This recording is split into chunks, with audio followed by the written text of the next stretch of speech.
Hello minasan, ito nga pala yung unang taon nagagala kami dito po sa Shirakawa.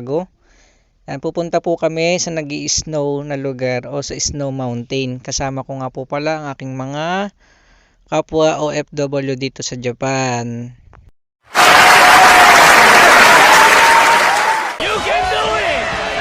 Ito na nga po't dumaan na kami sa tunnel.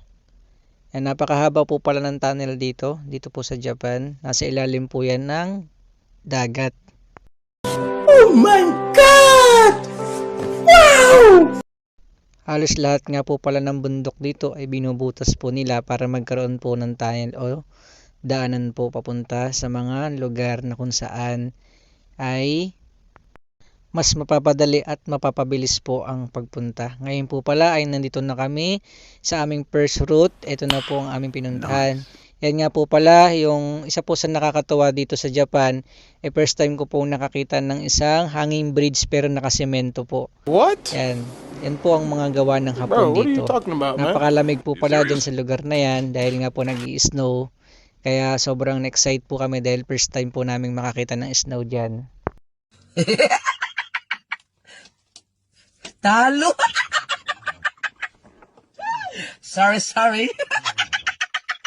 Kaya naman syempre hindi pinalagpas ng Kuya Les nyo ang pagkakataon na yan na makagala. So nagbayad nga lang po pala kami dyan ng pamasahe namin. Oh my God!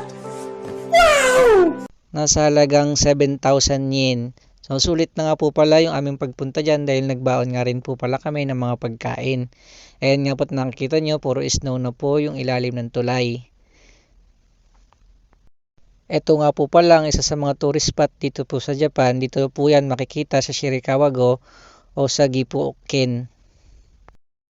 Kaya naman sa mga gusto pong magpunta dito sa Japan, nag-uulan po ng snow dito mga bandang October, November hanggang January po at February.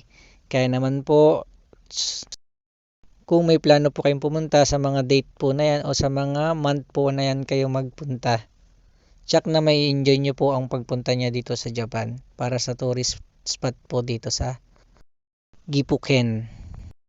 Medyo may kahabaan nga po pala yan pong hanging bridge na yan. Kaya naman po paglagpas namin dyan ay nagpicture muna kami. Ayan nga po't nakakahilo ang aming ginawa. Sila nga po pala ang aking mga ka-coworker dito sa Japan.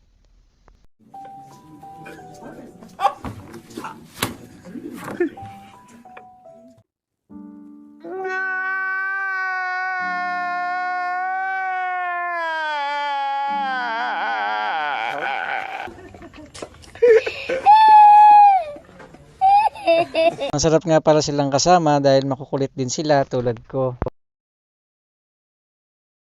Ito nga at sabi ko magpicture kami at inisa-isa ko nga sila. Kaya naman nawala sa isip ko na naka-video nga pala ako. Sobrang nga pala na-enjoy namin dito kasi nga first time namin naglaro dito sa snow. Ito nga at nagbato-batuhan pa kami.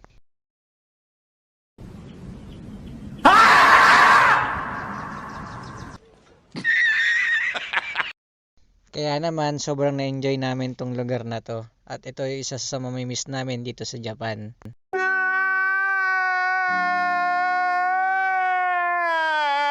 Kaya naman sinusulit namin ang pagkakataon, oras at panahon. Dahil nga pagkatapos nito ay diretso na naman kami sa trabaho. Ito nga pala si Bert na bumalik sa pagkabata. Ayan nga po't naglalaro siya ng snow. Bada boom pow. At syempre hindi naman nagpahuli ang kuya nyo. Ito nga at naglakad-lakad ako sa snow dito nga sa makapal na lugar. At dumampot niya ako dito upang paglaro-laruan ko din. Yeah, boy.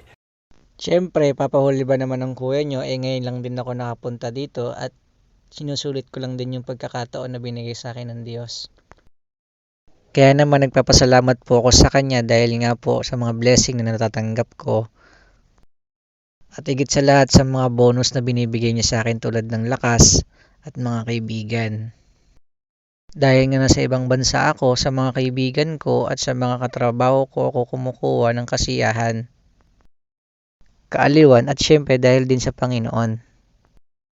Kaya naman libre lang po ang mangarap, pero kung ang pangarap mo ipapangarapin mo lang, wala po dito mangyayari. Kaya kung hindi ka po kikilos at gagalaw, hindi po matutupad yung pangarap na ginugusto mo.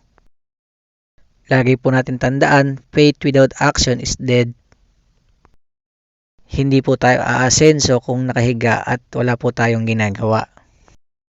Ang pinaka-importante po sa lahat ay wag na wag po mawawala sa atin ang manalangin sa Diyos.